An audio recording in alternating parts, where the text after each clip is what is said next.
What's up, everybody? Welcome to another episode of Latin Explaining. My name is Denise Gonzalez, for those who do not know me. And for those who do, welcome again to another episode of Latin Explaining with Denise, all about business and finances.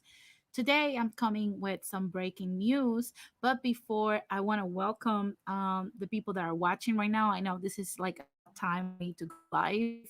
I usually have shows Mondays and Thursdays, but there are some developments on stories that I have covered previously, and I wanted to bring it up to the attention of my viewers and anybody else that might come across this information or is looking for more information on this. I see the good boy is here. What's up? Thank you for tuning in. And as more people come in, I want to share some unfortunate news. You know, today has been a very tough day for those who do not know. We lost somebody in the family. So, some of my fiance's family members. So, if you can, or, I don't discriminate on who believes on who, but if you believe in God, keep him on your prayers and his family as well. These are weird times, and like I said, keep him in your prayers. And also, if you have any of his social media, show him some support. This was like a very unfortunate news that we got this morning, but you know we will be here because my commitment, ask of me to be here with you guys. Thank you, Brotep, for the condolences. Like I said, if you guys, some of you guys have his social media, make sure to shoot him a message and also keep him on your prayers. So, like I said, welcome everybody, and let's keep the show going. Three, two, one, zero. Uno, dos, tres, cuatro.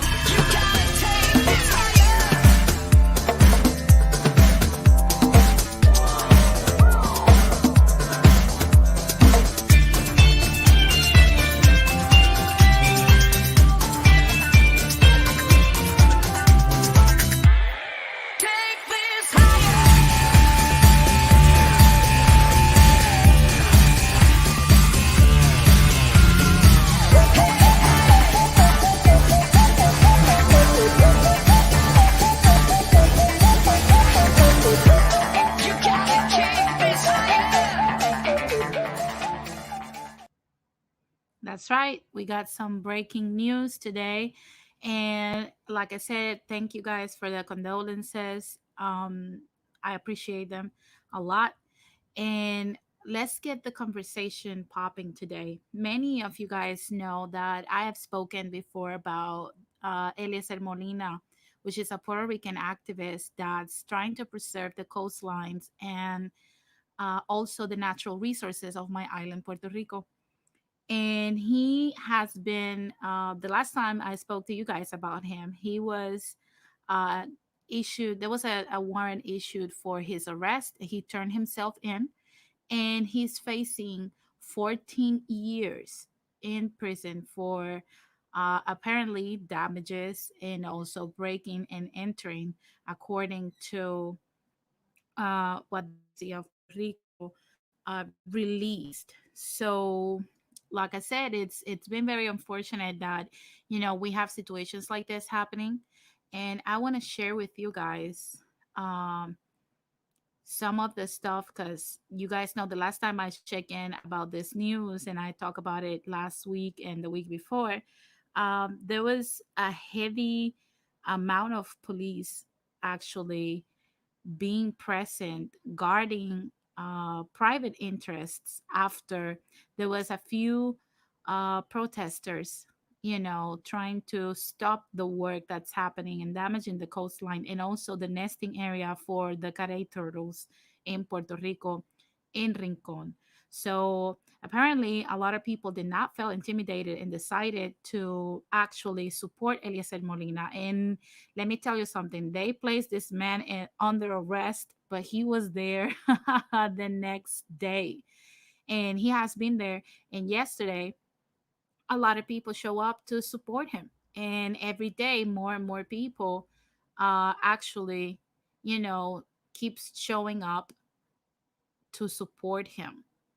Now, I would like to share with you guys what has been happening. If you guys give me 1 second, I will share it with you guys.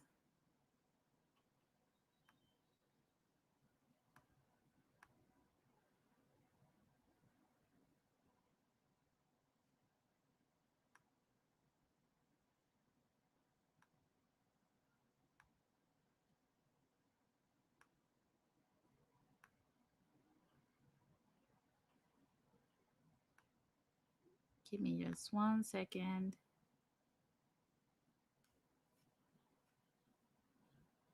So, do you guys remember how empty the beach was before?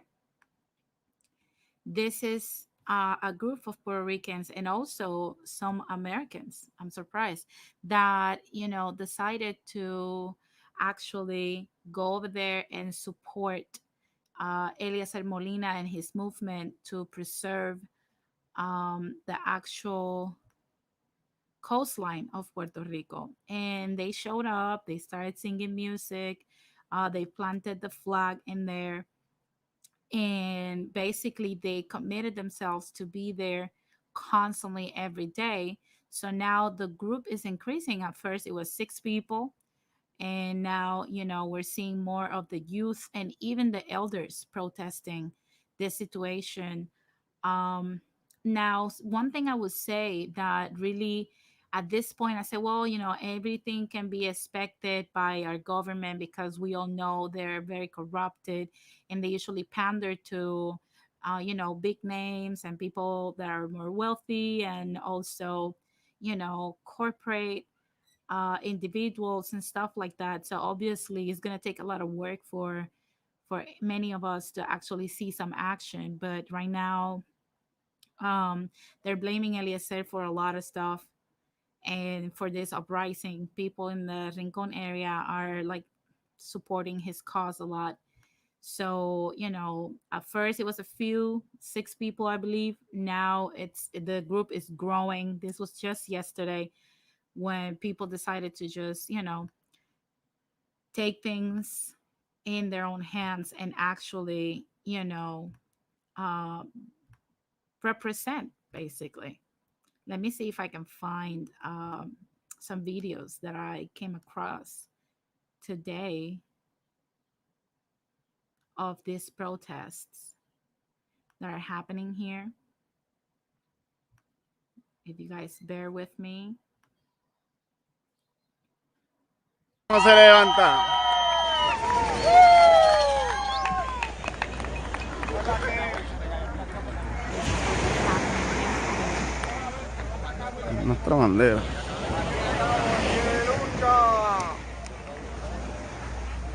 El grito de Rincón. As you guys can see, there's elders and also the youth is there mostly. Gente, lleguen, lleguen. El pueblo comienza a reaccionar. El pueblo se está levantando y se está cansando. Y el mal siempre reclama. No siempre es el calentamiento global.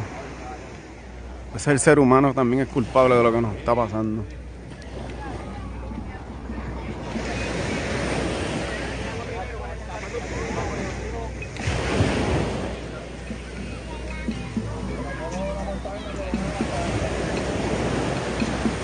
Así que el que esté cerca y pueda venir, esto es por sus futuras generaciones, mi gente.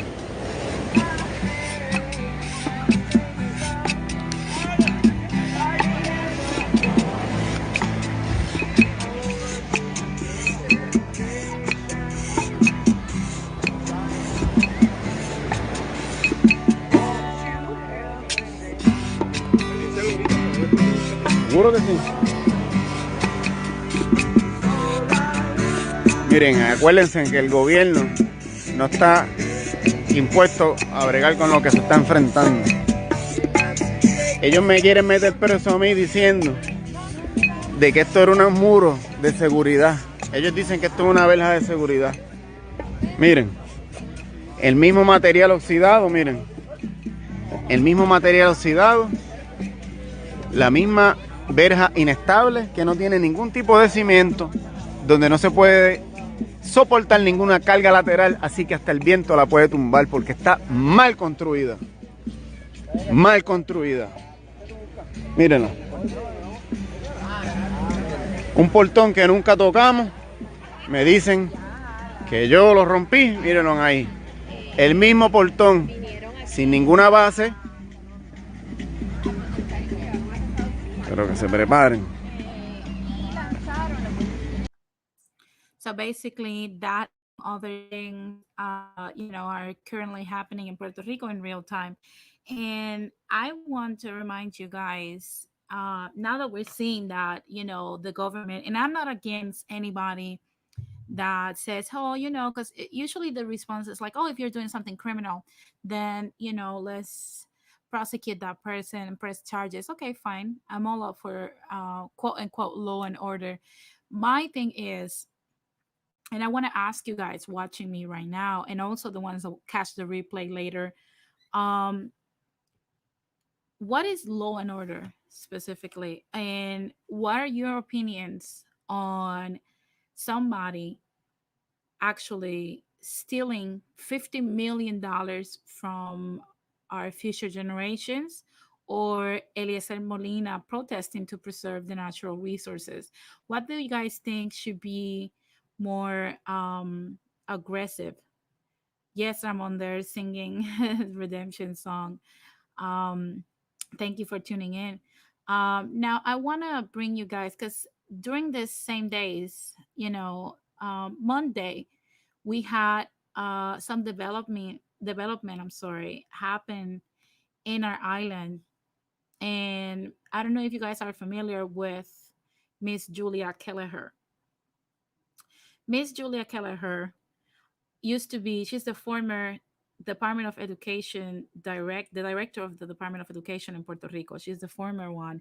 And the reason why she's the former director of the Department of Education is because instead of the disgraced governor Ricardo Rosselló placing somebody that was more familiar with the Department of Education from Puerto Rico, that a lot of people are more than capable of taking the reins of that and actually do a decent job. He outsourced a director from the United States and placed her as the director of the Department of Education. So basically, this lady was single handedly responsible for the closure of over 600 schools in Puerto Rico. I'm going to share with you guys some of the things that she has done, that she did during her term. As you guys can see, this is the condition of over 600 schools in Puerto Rico. In 2018, this lady closed almost 600 schools in Puerto Rico, as reported by the newspapers and many schools and many media outlets. I'm sorry.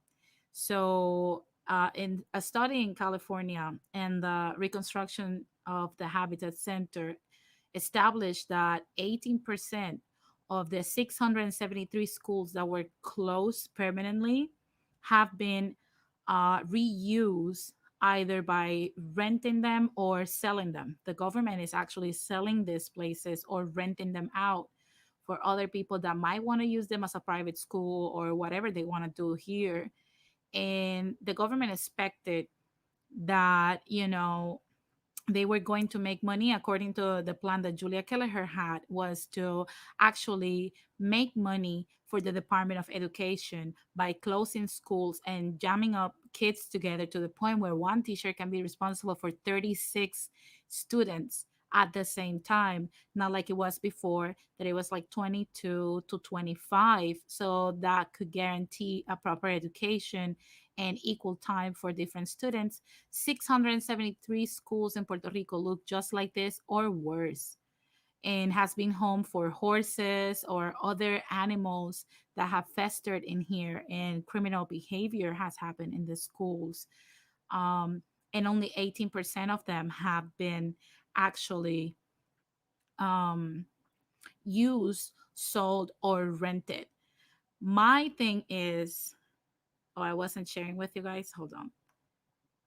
Now you guys can see it. This is how 673 schools that were closed permanently in Puerto Rico actually look today. And the case is really sad because we don't it, we thought, hey, let's give it to her, maybe she's trying to shrink the Department of Education. A lot of teachers that were not permanent in their positions were let go and had to go to Texas and other places. Basically, that's their way of gentrifying Puerto Rico, and also, misplacing or, relocating Puerto Ricans out of the island, depleting us from our own land. So basically, this lady at first, it was kind of like weird, her ruling. And I remember because my mom is an educator, as many of you guys know. And after Hurricane Maria, that was a typhoon that hit the island and destroyed it. This lady told teachers that, and after 3 days they had to go back to school and teach without water or power to the kids.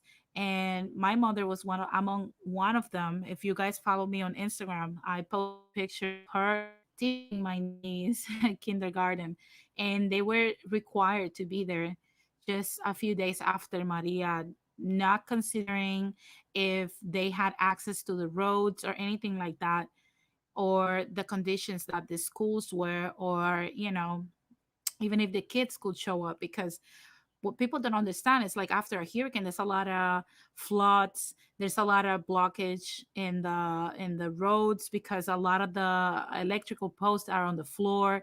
The actual power grid was basically completely on the floor. There's a lot of trees and a lot of stuff in the middle of the way that can actually harm the life of people that risk themselves to go out and travel through these roads. And also, there's no power grid basically because it was completely destroyed. So there were no stoplights or anything like that. So you could get into an accident. A lot of things could happen to you during those times. And on top of that, there was barely any food, any veggies, anything.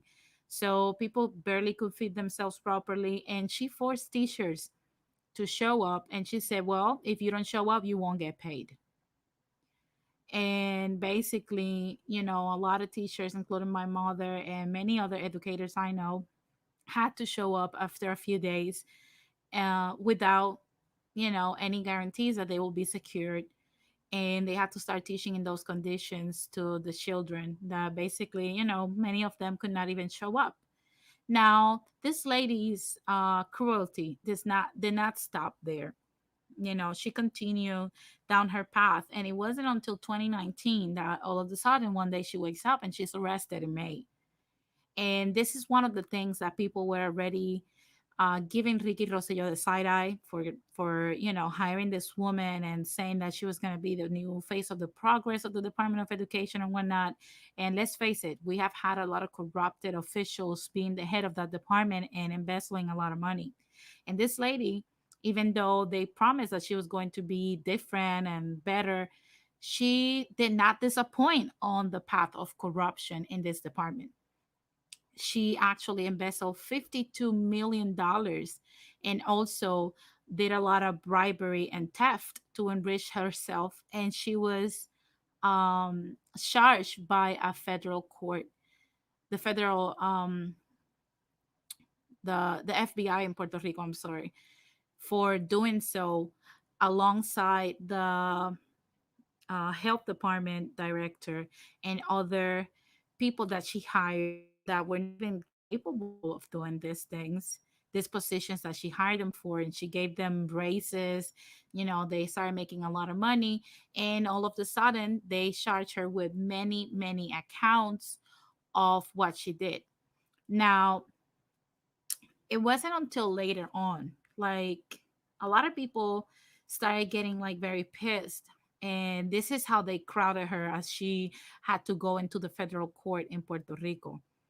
Let's not forget that she decided, she appealed alongside her lawyers to actually have her hearing in the United States. She did not want it to be prosecuted in Puerto Rico, and she does not want to serve in Puerto Rico if found guilty, right? That's what she said again. Now, it was Monday. Oh, before we go to Monday, after her indictment, a few months after that, in January 2020, after Ricky Rosselló was, let go by the people of Puerto Rico, you know, she was again indicted for federal fraud charges again. And this time it was even worse. And I'm going to read a little bit of it so you guys can know what I'm talking about. It says, it isn't the first time Kelleher, an Italian American Republican education leader from Philadelphia, was hit with corruption charges. In April 2019, the U.S. federal government began an investigation into Kelleher's work during her time as secretary of the Puerto Rico Department of Education. Months later, on July 10, she was arrested by the FBI and indicted on various charges, including wire fraud, theft of government funds, and conspiracy. This week, Kelleher was accused of offering 1,034 square feet of space of San Juan's Padre Rufo's public school to a real estate company that owns the nearby luxurious Ciudadela apartment complex. For the deal, Kelleher was given an apartment in the facility where she lived from June to December of 2018 for just $1. Kelleher also bought a two-bedroom at the complex for $295,000 and was given a $12,000 incentive bonus. The controversial education leader faces up to 10 years in prison for conspiracy and federal program bribery and 20 years for wire fraud. Now, basically, what we discovered later on as this progressed was that this lady actually decided that it was a cool idea that since one of the schools that she managed to close conveniently was right next to luxury apartments called Ciudadela, I'm going to show you guys the luxury apartments. She conveniently closed that school. And later we found out that the reason why she closed that school specifically, even though it was doing good and it was well located, is because it bothered the construction of this neighborhood. And these are luxury apartments being developed in San Juan. They're already completely finished. And she said, well, I can get rid of your problem. I can definitely close the school nearby, as long as you give me a luxury apartment here in this space. So I don't know if you guys can see it. She wanted to definitely live here, and they gave her a penthouse in Ciudadela. For what price? For her to just give them the school as an exchange. And basically, what happened is that she didn't stop there. She bought the apartment nearby. I was right next to it. And she lived very comfortably and only had to pay $1 for the apartment that she was granted as a result of her gifting away the 1,000 square foot of that public school that was closed down for our kids to not attend it and sent to another school. She gave them that school and basically the land where that school was as an exchange for an apartment for herself for personal gain. And when she bought an apartment there for almost $300,000, they gave her an incentive of 12,000 so that she could live comfortably. And that's what she did. She closed the schools for her children to actually live very comfortably in one of the most prestigious, neighborhoods that we have. And it's like I said, this lady's corruption knows no limits. Now, I want to say that on Monday, we got a new development on her story. And like I said, thank you, James Rogers. Thank you, Capricorn, for showing up. Thank you for your support. And thank you guys for the condolences. I appreciate them. Now, this lady Monday had another hearing where she decided to plead guilty. And I'm going to show you guys what she's exposed to now get for pleading guilty. It says former Puerto Rico Education Secretary Kelleher, Julia Kelleher, pleads guilty to conspiracy charges in federal corruption probe. This was June 8, 2021. That was Monday. And I'm going to show you guys what really irritated me. And it was kind of wonky. It says Julia Kelleher, the embattled former education secretary of Puerto Rico, who oversaw the island's response to Hurricane Maria, which was very mediocre, has pleaded guilty to two federal conspiracy charges in a wide ranging corruption probe that scrutinized her business dealings while leading the U.S. territory school system. As part of the deal with the federal prosecutors, Kelleher pleaded guilty Tuesday to, well, it was Tuesday, to conspiracy to commit wire fraud and honest services fraud. The agreement recommends a sentence of 6 months in jail. Yes, you heard me right. Only 6 months in jail, 12 months of home confinement, and a $20,000 fine. The agreement, which a federal judge will wait at September 7 of 2021 sentencing, will settle a years-long and high-profile government corruption probe. The agreement will absolve Kelleher of several other charges, including wire fraud, identity theft, and bribery. Basically, what is being offered for her in this deal is that she would do 6 months in jail, then she'll go to her home in Philadelphia and being home confinement for a year, and then she has to pay $21,000 in a fine, and then she won't be charged or prosecuted for wire fraud, for identity theft, and for bribery. So basically, for what she did, you know, gifting away a school that our children could have used for their education, she's not going to be prosecuted for that. She's not going to be prosecuted for identity theft. She's not going to be prosecuted for the wired money that she received and also that she gave away from the funds that our kids were supposed to enjoy in a proper education.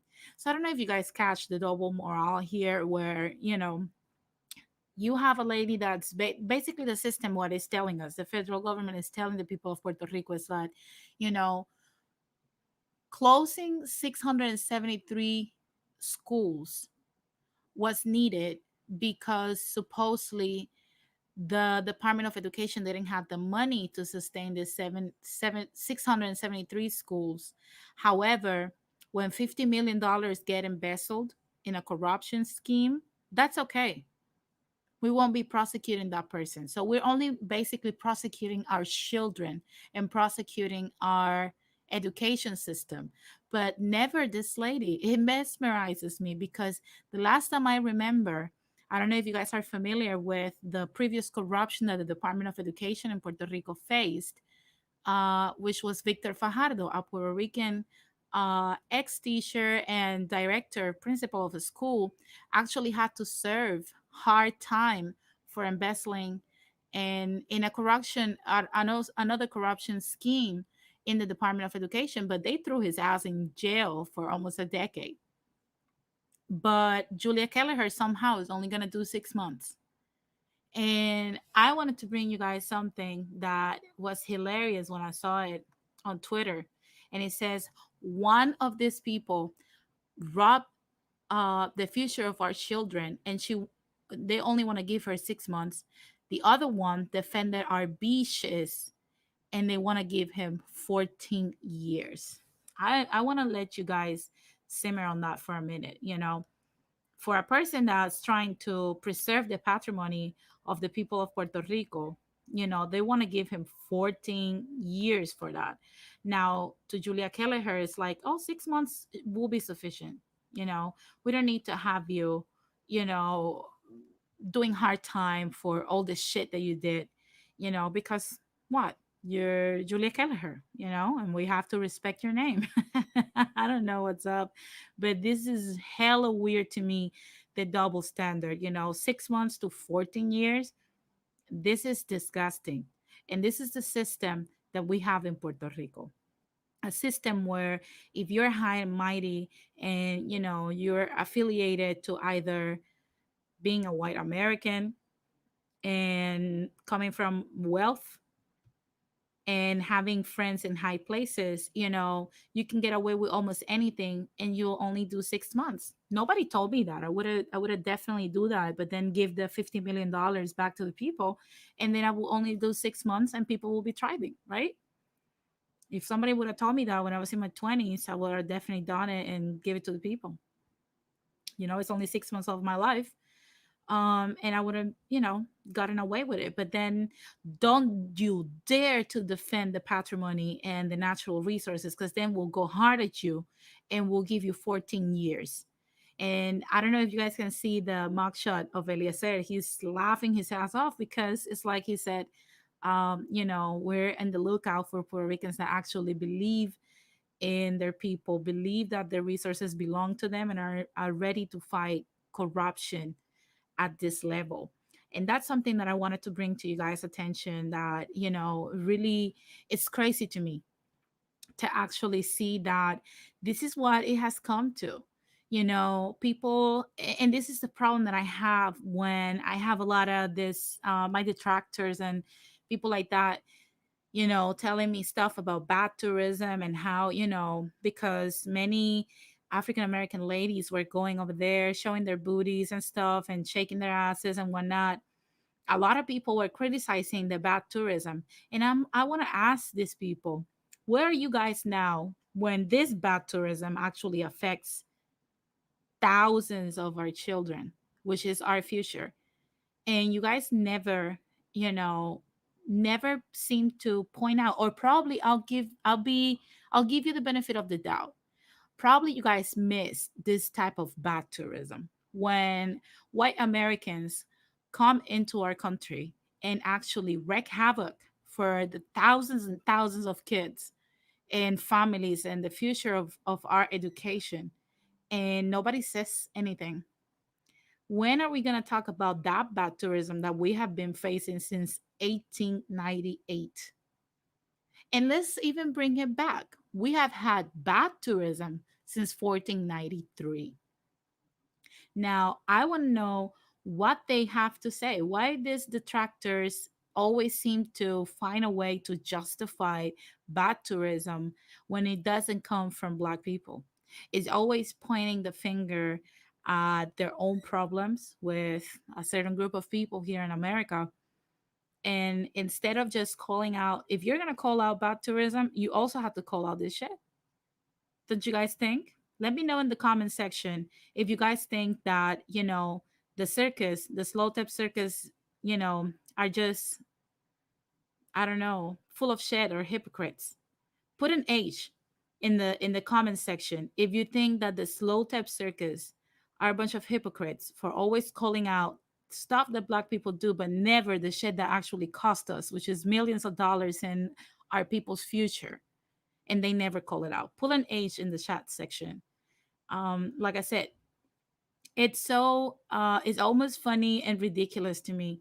I see a couple of H. They're hypocrites, as I said, because if they really cared about us, because that's what they say. Oh, like, I care about the people of Puerto Rico. If you guys care and you guys care about, because they're always bringing up, oh, the Hispanidad, and we're one people and we're this and we're that. Where are you guys now when we're being gentrified, we're being abused, and we're under this cruelty that actually do cost us something? Because I could, and I'm sorry for cursing out, you guys know I like to keep it classy, but I don't give a flying fuck if African American ladies want to go and shake their asses naked in Puerto Rico. By all means, come over and do it some more. Yes, come over and shake your asses some more with us in the island. I could give a flying fuck about that. What I care is about our future, our children, because one day I will be gone. One day all of us will be gone, but our children will be here. And what are we inheriting them? Do you really think that women shaking their asses in the beach naked and going around and having fights among themselves is actually going to affect our kids? Of course not. Now, this shit affects our children. Where you at? Where are y'all at when it comes to bad tourism? That's something I want to discuss. I want to bring people in for, even if you guys want to expand on this, if you guys have an opinion, I want to talk about the double standard, because to me, the way I see it is that we have the judicial system already having a double standard. Because I can guarantee you, if it was, because that's the thing, we don't prosecute any American for that matter, not either black or white, for anything they do. Now, if it was me, a Puerto Rican chick, doing the shit that Julia Kelleher did, like they did Victor Fajardo for less than that, we already be in prison with braids and a front tattoo. We would have already been serving 2 years of our sentence already. So, like I said, do you think there is a double standard in our judicial system, or you think that's just mere coincidence? Do you also think, because it's not just the judicial system, do you also think that the slow tip circus has a double standard? I want to hear from you. Don't be shy. Today, like I said, I don't allow the circus to come up here unless they have points and I can see who I'm talking to. So don't be afraid to join in. If you believe that the slow tips, just like the judicial system in Puerto Rico, has a double standard, jump in. I want to talk to you and I want to hear from you. Before I let people in, I'm gonna put the link in a second.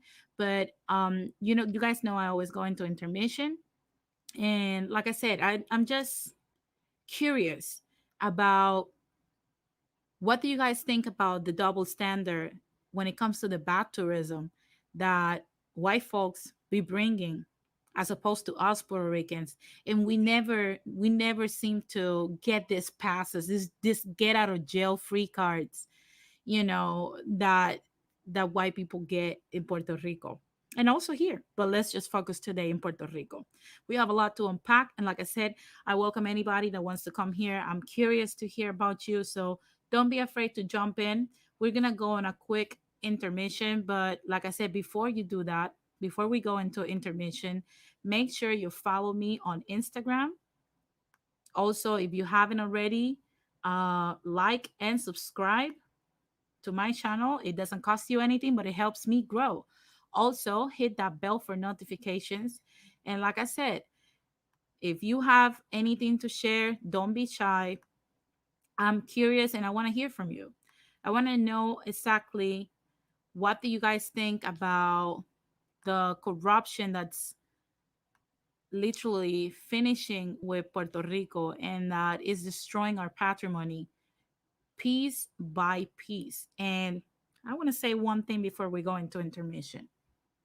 If we have already sold away our beaches, if we're selling away our national forest, if we already sold away our communication company, if we already sold away our power grid to corporations that don't care about us, American corporations and Mexican corporations that really don't care about the well being of the people of Puerto Rico, do you guys think that the same thing is going to happen with the Department of Education?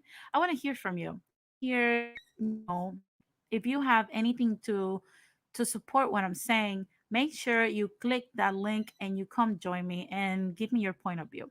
I will see you guys in a few. It's 3:47 where I'm at. I'll be back at 3:51.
And we are back. We are back. We are back.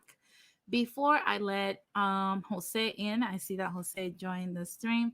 I want to say something because a lot of people have been coming at me for the copyright strikes, and because they're using my content. Do not use my content if you have not had the professional decency to approach me and ask me if I allowed you to use my content. All of you guys that have been watching me consistently know that I have said since the first day I've been here on YouTube and on my channel that if you do not ask for permission, I will enforce my rights to the content that I create. Create your own content and you won't have to fight a copyright strike. If you take my content, I don't do that notification and email to ask you to take it down. I will, you know, enforce my rights. So don't be surprised if you're hit with a copyright strike. Do not use my content. I work very hard for the content that I bring here. If you want to use my content, like I said, have the decency to shoot me an email.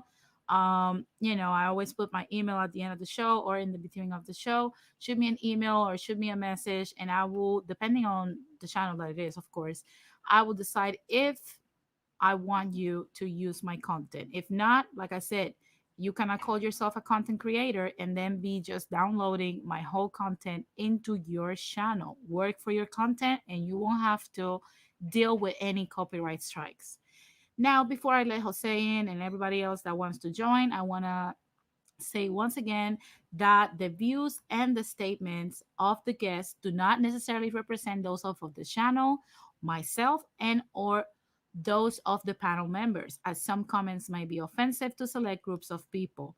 Also know that by calling into the live show, you waive your rights to the use of your image and likeness for the purposes of the show. So if you want your privacy, do not join. Just enjoy the show and don't even comment or nothing, and nobody will know that you were here. Now, without further ado, I want to invite Jose in. How are you, Jose? Good evening. How you doing today? I'm blessed. How about you? Um, I'm blessed as well. Any day above ground is a good day. That's right. That's right. I just like to say, for everybody that's going to come here, please try to be respectful of Denise. We can all disagree, but let us be agreeable when we disagree. And please forgive me for saying that. I just want to make sure that that's understood. Yeah, thank you. Thank you very much for making that disclaimer. But it was a bit of surprise not that you have a broadcast tonight. I guess it was very important. Now, to be perfectly honest, if you were to ask me, say, 2, 3 months ago, if there was a double standard as far as the judicial system in Puerto Rico, I would question it. But considering everything that's going on, if they could create an infinity pool in public property and then claim to be private, I guess this is not all that far-fetched. Yeah, for sure. I don't know how much of the broadcast you catch, um, but to be honest with you, I'm gonna show you something that I put in earlier today. Well, unfortunately, I was in the middle of another virtual meeting. I mean, No problem. it's just that sometimes in a week I could have like 5 or 6 virtual meetings. I mean, that's just the nature of things.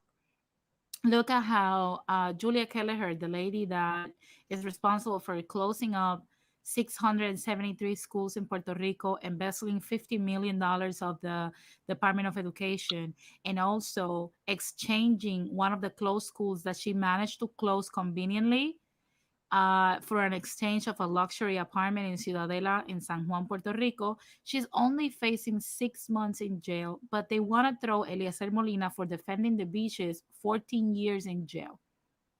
What do you think about that? And do you think that's a double standard? Do you think the system, they're hypocrites? What do you think?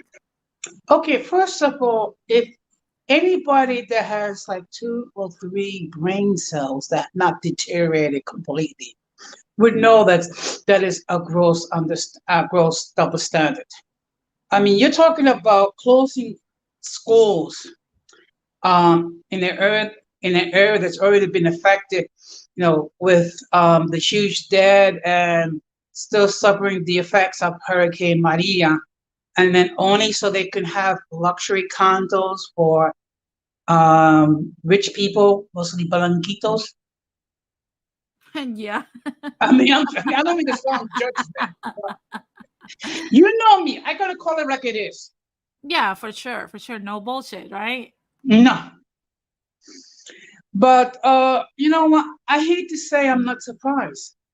Uh, and it's really sad.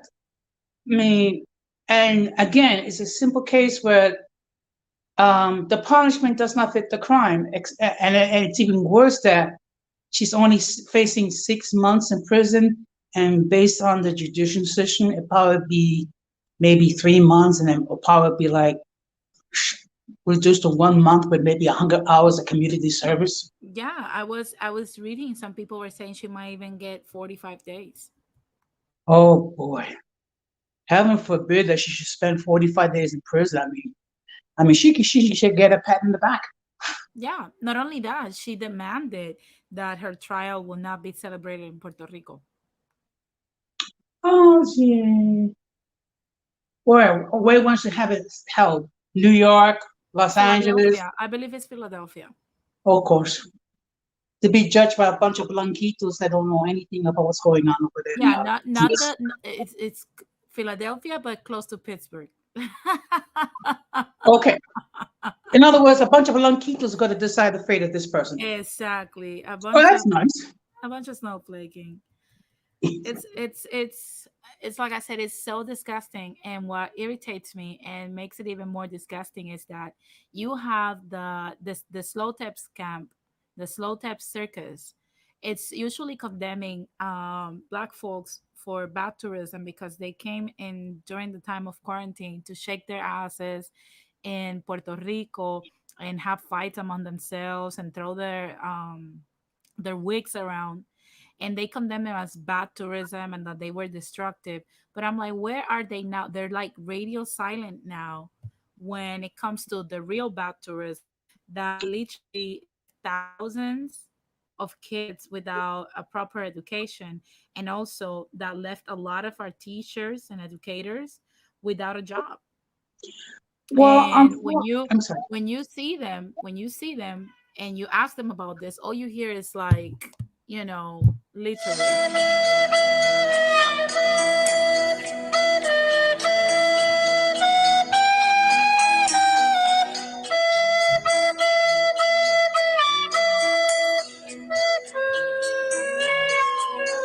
That's all you hear from them You know when what? I am not surprised. And I saw most of the video stream um, the other night regarding Truth Teacher, and Mhm. actually I stayed up to most of it. And usually by 11 o'clock, I'm asleep. But I just wanted, I just wanted to share my support for True Teacher, and considering all the crazy accusations that being levied against him, and it seems to be a similar pattern.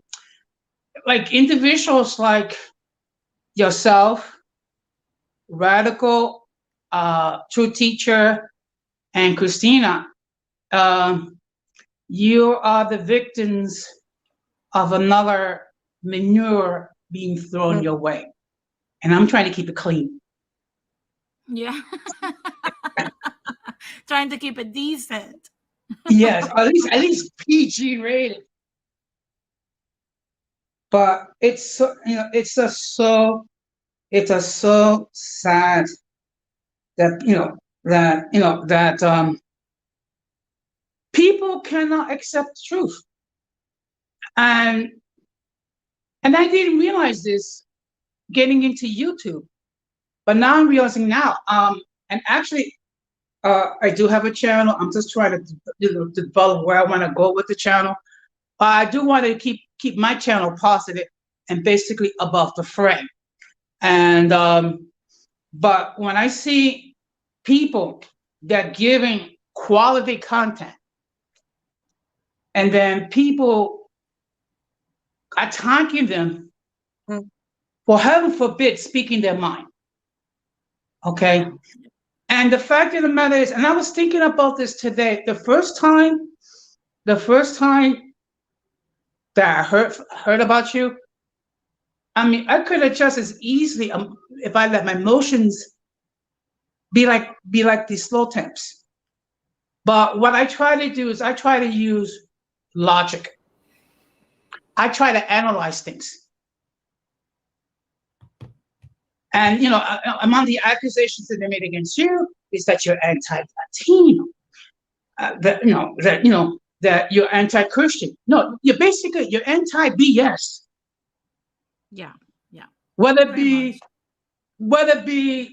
so-called Latinos or whether it be so-called toxic Christians, you're against all that. Yeah, yeah. I'm against the stupidity. And Mhm. it's like I said, you see these people that actually love to come at me for stupid reasons, I would say, but they never have any problem whatsoever, throwing shots for stupid reasons, but you never see them actually saying, hey, let's bring awareness to an actual problem that's happening. Let's just work things out so that our people are in a better position or know what to fight. They never do that, because I'm starting to believe, and it's something that I'm curious about, and I wish slow taps will have a response for it. And that is, what do you gain from staying quiet, in the face of actual cruelty that is being done to our people, but being very vocal about stupid shit that doesn't affect our lives and our future generations. I don't know if I'm gonna share something for the people to know. Like, look at this stuff that they say to me for no reason. And this is a actual. Well, he says that he's Puerto Rican. I don't know if you guys can see Chris Torres' comment. I apologize for the disgusting stuff he said. This is a dude that claims that he's from the same town that I am, Caguas, Puerto Rico. And he said, Cops are first and they get it worse. Denise, you're getting doxxed soon. And I was like, I'm a little confused. The last time I checked, I showed my face and my Instagram all over the internet for a reason. I have nothing to hide. I'm the same person here privately and on my social media. So I'm like, I'm not sure exactly what you're planning to dox about me. Probably my fifth grade grades. That Spanish class that I got a B on. Uh, But that's the stuff that we get as a response when we demand answers and actual people to focus on what's the bigger picture. You have this dude that claims to be Puerto Rican, focusing on telling people my grades in elementary school, however, not caring about this stuff. I've never seen him talking about what's happening in Puerto Rico. Never. but if I may continue, I think you hit it a couple streams back. A lot of these people have mental issues. And unfortunately, some people, they only feel good when they put people down. And I'm sure I'm going to have some detractors as well. I'm sure people are going to say, oh, I'm too old. I'm retarded. My speech pattern is too slow.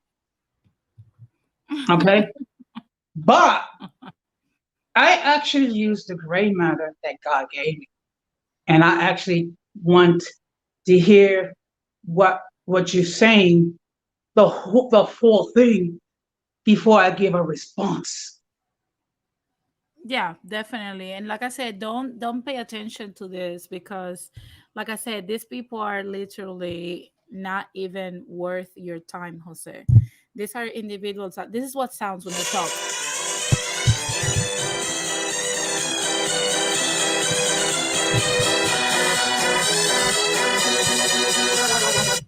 That's what they are. They're the circus.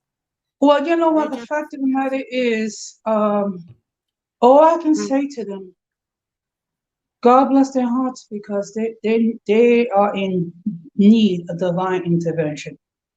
And the fact of the matter is, now I see, you know, what are what are the positive influences in YouTube and what are the negative influences, and people like yourself, uh, Ramon, Christina, Radical Latino, Bro True Teacher. I mean, all of you you're all positive, um, examples. And once I do develop my channel, I'm gonna strive to be a positive example as well, and just avoid getting into the fray as much as possible because I already been through enough static in my life. I've been to too many funerals. I've gone through too many difficult situations. I mean, so really, I am not looking for any more trauma. Definitely. I want to welcome Ramon. I see that you joined. Ramon, how are you doing?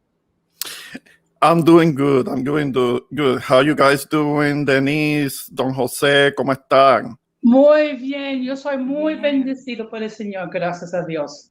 Qué Yo bueno, qué también. bueno. Gracias por That's good. preguntar. That's good. Now, what do you think about the double standard of the judicial system in Puerto Rico, Ramon? What was there not to think? Because it is something that has been going on for so long. It's something that was kind of to be expected. I know about Julia Keller here. I was kind of surprised that, well, that shouldn't have been surprising either, that they will bring an outsider to deal with the educational system of the island. Apparently, she had been on the island for some time because I remember Alexandra Lugaro interviewing her, and she spoke Spanish kind of like a local with an accent. So it was like she had been on the island for some time before that, which was kind of like curious to me. I don't know if she had been around the the people from the Ricandelfias. I'm not talking about the YouTuber. I'm talking about the Philly Ricans, I should say, because that's where she's from, Philadelphia, right? Yes, she's from Philadelphia. I think she Yeah, was yeah, yeah. more outside of the not the Philly Ricans. I think she was more to like her community. Oh, okay, okay. But I remember hearing about the charges, about the first set of charges. It doesn't surprise me that she wanted to be processed outside of the island because she will be in a better position to be looked after by her own. Because maybe if she had if she had remained on the island, then probably there wouldn't have been that much of a bias in her favor. But she knows that if she is processed in the mainland, then people that look more like her will be looking after her. They will be making sure. I mean, I'll be the first person who will not try to make every situation, I won't try to make everything about race. I try not to. I really try not to. But on this instance, yeah, it does have to do with race and the privileges that come with the race that she is. She was trying to make sure that she could exercise them by requesting processing outside of the island, because maybe that privilege wouldn't have been that strong. It's gonna Yeah, be stronger if she's processed on the mainland. She's gonna be better protected. yeah.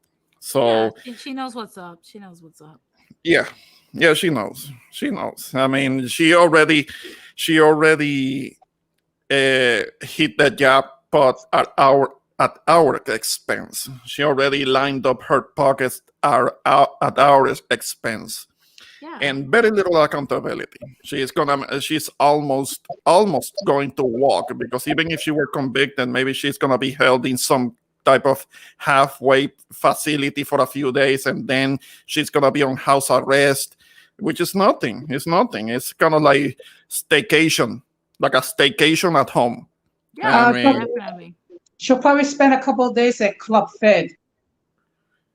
Yeah, but it's only gonna be a few days, and they're gonna make special accommodations for her. She's not gonna be set with the rest of the prison population, so she's gonna be looked after, and she's gonna be able to chill and be and and be relaxed, and not likely anything is gonna be happening to her, because that's the privilege that she is being afforded. She's gonna be afforded, and we're gonna have to foot the bill for it. Well, unfortunately, if you ask some of the naysayers what is their take on them, this is going to be their response.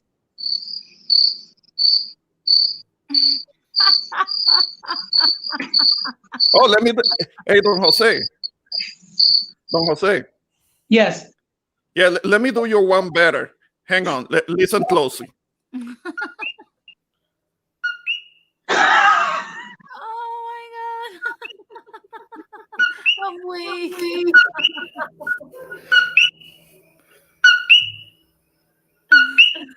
Yeah, That's the response. yeah. That's what we're gonna be hearing. Yeah. Definitely. Yeah.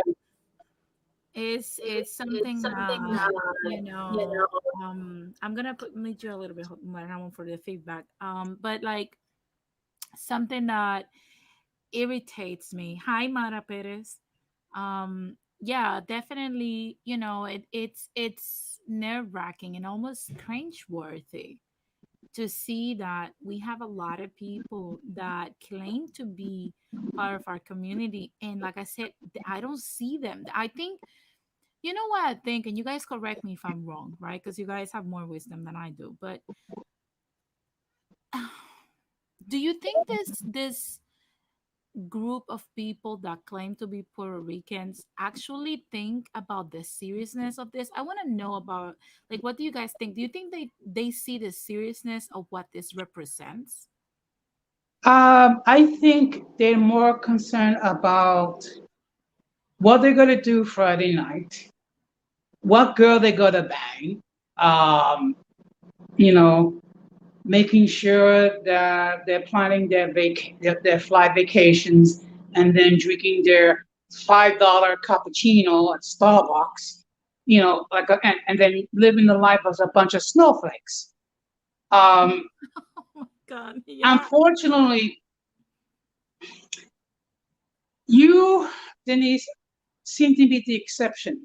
I mean, first of all, you are a millennial who uses her brain cells, Thank you. okay? And you actually share important information, and you share solutions. Well, when you know what will happen if we try to get solutions from the peanut gallery, it's going to be crickets. Yeah. Now, of course, I'm a baby boomer, so I tend to look at things a little bit more like black and white, and more pragmatic. But the fact of the matter is, it's very easy.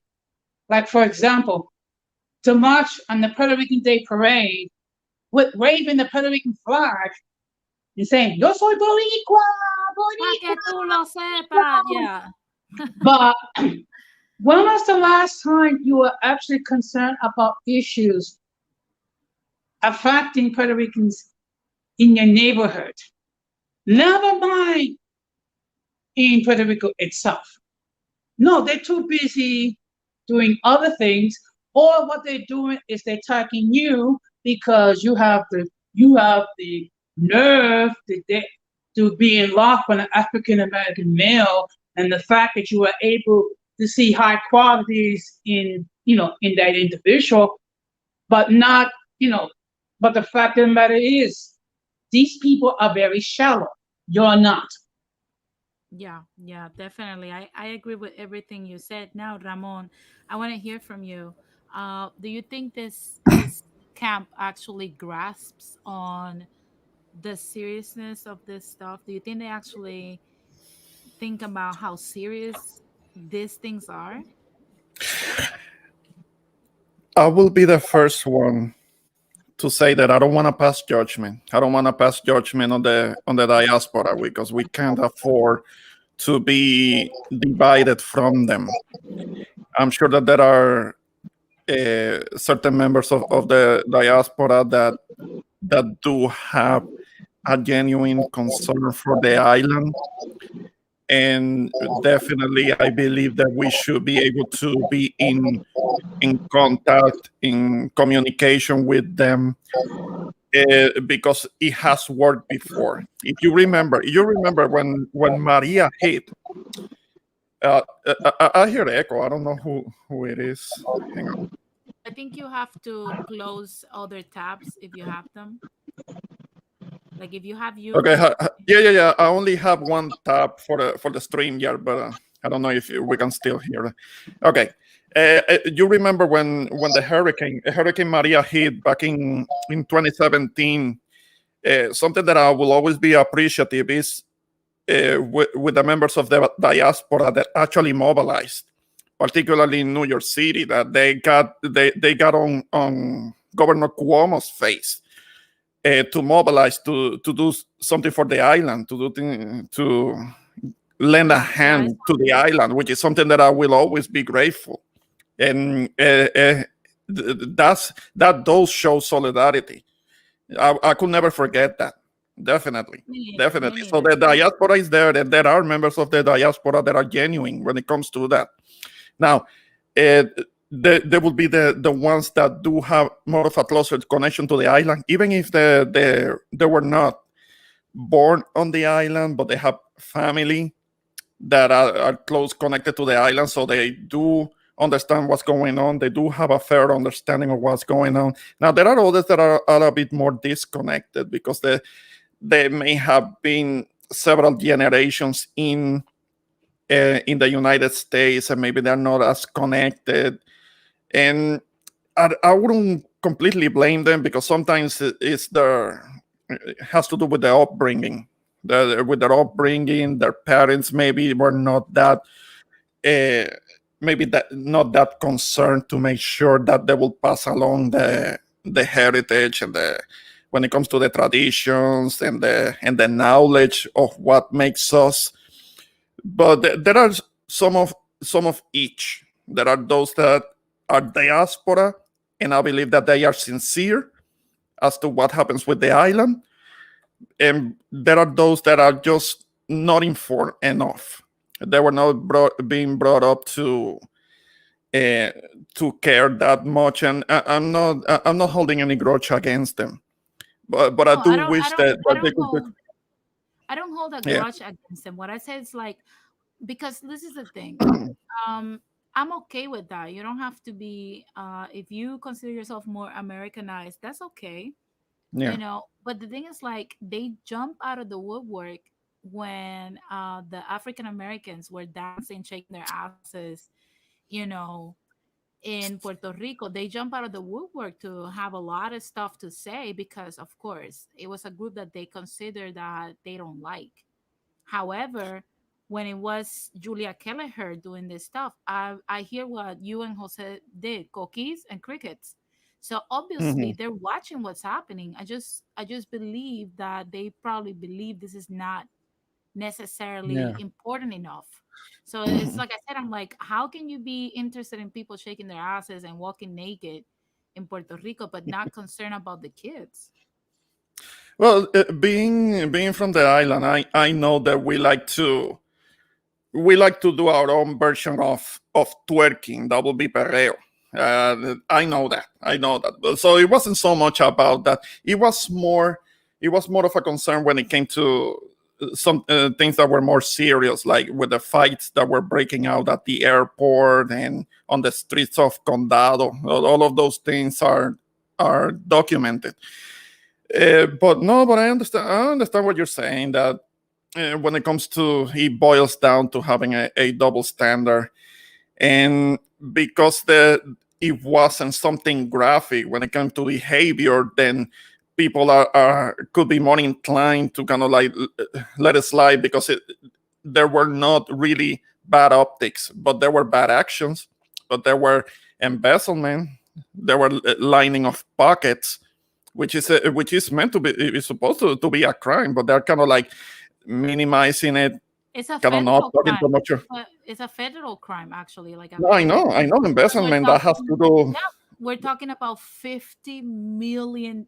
And not only that, let's Yeah. not forget that this woman actually, alongside the health department, Mhm. we're talking about 50% of the whole budget in the island. That's what they were Yeah. managing. And they mismanaged that and used it for personal gain. 50 Yeah. million. And I said, like, okay, I get it, you might not be knowledgeable or stuff, but like, how come you're knowledgeable only? It's such a weird coincidence that they're only worried about African Americans coming over, but none of them actually highlighted the white folks and the what was the other thing? Hmm. There was another thing that happened. The dude that got spat on a dude in Econo in Puerto Rico because he refused to Uh-huh. wear a mask. Nobody talks about this bad tourism. Nobody talks about how the Mexican company that owns the airport Mhm. mismanaged the COVID regulations because they really did not care and they did not want to invest the money in PPE or screening people. The National Guard had to actually land on the airport to make sure these regulations were enforced. And I'm like, Okay. nobody seems to talk about this stuff conveniently, but oh, don't have a black person shaking their ass in Puerto Rico because everybody would jump out of the woodwork to broadcast that. I'm like, I don't know. That's some weird shit to me. No, it did make the rounds on social media. I mean, I remember. It's just that this, because of the lack of optics, is easier to minimize, even though we don't know where all that money went. I mean, we have an idea of where that money went, but that a lot of that could be on an offshore account right now, inaccessible on the Cayman Islands, for Mhm. example. Or See, So, maybe they. In Puerto Rico, we protested both. If you go to my Instagram page, you will see I have a lot of Puerto Rican friends in there that actually are more concerned about Julia Kelleher, which is the feeling that I get from actual Puerto Ricans in the island and some of the diaspora, like you yeah, mentioned before, that actually do is involved in like what's going on in Puerto Rico. They care yeah. more about the $52 million and the 673 schools being shut down and the thousands of students being pushed to the side and the hundreds of teachers being misplaced to the state of Texas because they had no job. They Hmm. care more about that than the actual ladies shaking their asses in Condado. Yeah, So it's yeah. like I said, I'm like, it's convenient to rep us only when it's partying and food And and bullshit. dance and bullshit, yeah. But not when it's needed, and that's crazy because I know there's a lot of people. Look, my mom's side of the family has been established in the East Coast for many generations, and they are really involved in what's going on in Puerto Rico. They even travel, some of them even travel to protest with the Ricky Renuncia protest that happened in the summer of 2019. So I'm like, I Yeah. know there's still a diaspora that actually cares, but there's a large number of people that actually just nothing, crickets. Jose, you were gonna say something. Yeah, I was thinking about in my immediate family. Like, for example, the three remaining siblings that, that are left, we can all communicate in Spanish. Now, my Spanish may not be the best in the world, but at least I'm able to communicate effectively. But yet, my nephews and nieces, which are the baby boomers, and then you have a couple of Generation X people, and then you have the following generation, which I think is Generation Alpha. I mean, for whatever reason, they cannot speak a word of Spanish. They might understand a little bit, and I begin wondering why. Because it's a big advantage to be bilingual, and also trying to discover what is so special and unique regarding the Latino culture and the culture regarding Puerto Ricans, because it's a rich culture, but unfortunately, um, they don't have very little knowledge. And maybe if they have a little bit knowledge of our culture, maybe they'll be more proactive in what's going on with the affairs that's happening here in Puerto Rican communities here in the United States and in Puerto Rico itself. I mean, I could be wrong, but that's my opinion. So when it comes to the language, and definitely that should be passed down, because there is a versatility to it, and not just the more immediate languages that are more related to what makes us who we are and the culture and all, but learning others, adding to it. Yes. Definitely, other language. I would like to pick up on a third language, so I'm decided which one. But that's also because it's good for the brain. It's good for the brain, and but I don't know what's happening with some of our diaspora, because I keep hearing that there are many diaspora Puerto Ricans that don't speak a lick of Spanish. So I don't know what's going on there. I mean, every Mexican American that I meet, I'm in Texas. Every single Mexican American that I have met in all the years that I've been here, all of them speak Spanish, all of them, and they are born here. They are born here in Texas. So I don't know what's going on there. I've met even some people of our diaspora that doesn't speak Spanish, but they can literally tell you, deep stuff about what Puerto Rico is going through. There's a lot. Yeah.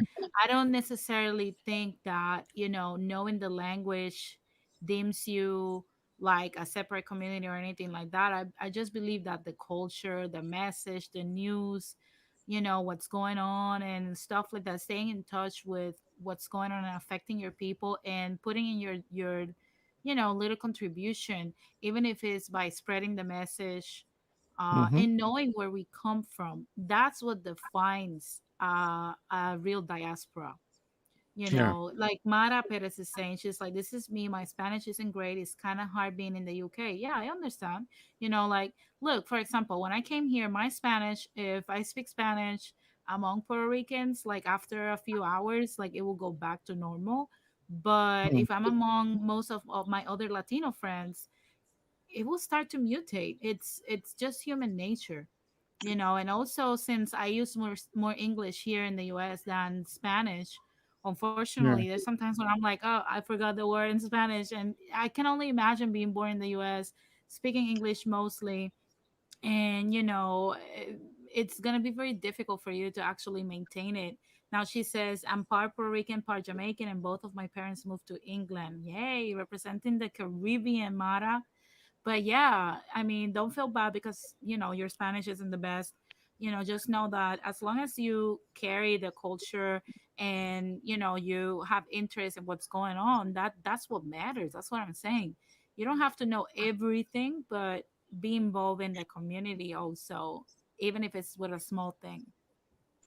But you know what the crazy thing is? When I was growing up, my mother did not encourage me to learn Spanish. I mean, I basically learned it. I learned it in school, in my later teenage years. And the funny thing is, when I spoke Spanish to my mother, God rest her soul, I mean, she had some difficulty understanding me, but her home attendant, who was Dominican, understood me very well. So I don't know, maybe I'm speaking more like a Dominican. I don't know. But Well, I She said I that you think sound more Dominican. no, it's just that, no, no, what I'm saying is, it's funny how my mother Uh-huh. couldn't understand me speaking Spanish, Right. but her home attendant, who was Dominican, Okay. Okay. understood me. So I'm All thinking, right. maybe I sound a little Dominican. okay, I get it. Well, guys, I'm gonna start wrapping this up. So I want to hear your final thoughts on today's topic. So Jose, you go first, and then Ramon. Well, once again, Denise, I thank you for being extremely gracious for allowing me to enter into the stream to give my 2 cents on this topic. As always, you give great information. And the fact of the matter is, even though you're one of the few voices of reason in YouTube land, I mean, you are a source of information. And I'm sure if my mother was alive today and had the opportunity to speak to you, she probably would have liked you and maybe adopted you as as her adopted granddaughter. Oh, Um, that's sweet. and always, Ramon, it's always a pleasure to hear from you. And as I always said it again, some people fear strong women. And let's be safe because we are still in the middle of a pandemic and there are crazy people out there that want to do us harm. Definitely, definitely. Thank you, Jose, That's for right. always sharing your wisdom with me and with the rest of the people watching. I appreciate you always coming here. And tomorrow, I'm gonna have a stream also. You guys know that I usually go live Mondays and Thursdays at 4 p.m. Pacific time, 7 p.m. Eastern time. So make sure you tune in. Tomorrow's show is gonna be amazing. And Uh, also Sunday, I'm having a Father's Day special, like we did with the Mother's Day. So if you want to share your thoughts either on parenthood or to your father, you want to give a shout out, or you want to well, just share, unfortunately, my share it too. father passed away 9 years ago. And in fact, he passed away close to my birthday. And to be perfectly honest, that's a, that's a, you know, um, my father was very distant with me. And in fact, I actually, in all my life, I can only recall him saying that I love you once. Oh, wow. So, um, but who knows what demons my father had to face. Yeah, Um, but it has inspired me. If God ever blessed me with children, whether it be biological children or be married to someone that has children, to try to be a positive role model for them. definitely. Definitely. Thank you, Jose, for tuning in. And I expect you guys to join also Sunday and tomorrow. I'm going to move to Ramon closing statements. So, Ramon, any last thoughts on today's topic? Well, to sum it up, when it comes to the double standards, yes, yes, because it's being proved to us right now. Yes, because it's being put on display. When you bring up the situation with Kelleher and Eliezer Molina, free Eliezer, free Eliezer. It is a real thing. He can be considered a political prisoner, and political imprisonment is supposed to be against the law. He's being made an example of, and he is fighting for what is right. But he's being made an example of. They're trying to make him a political prisoner Definitely. in this colony, that we call home, in this colony that has been war booty since 1898. We didn't ask for that. Definitely. So yeah, the double standard is a real thing. We are you just showed the proof of it. And free Eliezer, he needs to be Definitely. out. Definitely. We need more Eliezers out there. Thank you, Ramon, Yes. for your closing statement. And I'll see you on my next show. Now, like I said, guys, This is the double standards right here on this meme. You know, it cannot get clearer than that. I want to say to the 11 people watching me, please like and subscribe if you haven't done it, because it doesn't cost you anything, but it helps me grow my channel. But also, thank you for tuning in. We need to speak more about the issues that are affecting us, not only in Puerto Rico but also in Latin America. And like I said, this has been breaking news with Latin explaining. And my name is Denise Gonzalez. Thank you for tuning in, and I will catch you guys on the next one. Thank you very much. Have a blessed day. And like I said, we're going through it. For those who did not catch in the beginning, we had a loss in the family of my fiance. So make sure if you have him on social media, send him your condolences, and also keep him on your prayers and his family as well. Thank you very much for tuning in. This has been another episode of Breaking News in Latin Explained. 2, 1.